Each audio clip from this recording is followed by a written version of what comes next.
વડોદરા શહેરના ward number 12માં ચૂંટણીનો માહોલ ગરમાયો છે, પરંતુ પ્રચાર માટે આવેલા ઉમેદવારોને સ્થાનિક લોકોના રોષનો સામનો કરવો પડ્યો. વડોદરા શહેરના વોર્ડ નંબર 12માં ચૂંટણીનો માહોલ ગરમાયો છે, પરંતુ પ્રચાર માટે આવેલા ઉમેદવારોને સ્થાનિક લોકોના રોષનો સામનો કરવો પડ્યો હતો. 5 વર્ષ સુધી વિસ્તારમાં ન દેખાતા નેતાઓ હવે વોટ માંગવા પહોંચતા હતા. સ્થાનિક લોકોએ તેમને સ્પષ્ટ શબ્દોમાં વિરોધ નોંધાવ્યો હતો અને 2 હાથ જોડીને બહારનો રસ્તો બતાવ્યો. લોકોનું કહેવું છે કે 5 વર્ષ સુધી સમસ્યાઓ વખતે કોઈ દેખાતું નથી અને હવે ચૂંટણી આવે ત્યારે જ યાદ આવે છે.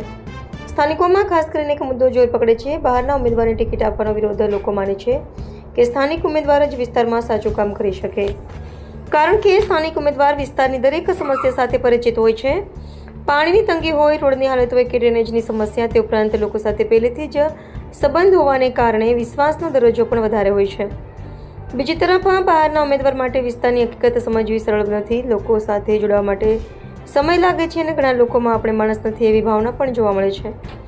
હવે જોવાનું એ રહ્યું કે આ લોકો રોષ વચ્ચે પક્ષો શું નિર્ણય લે છે અને પ્રજા વખતે કોના પર વિશ્વાસ મૂકશે. કનમ એક્સપ્રેસ ન્યૂઝ, હેમંત કોઠારી, વડોદરા.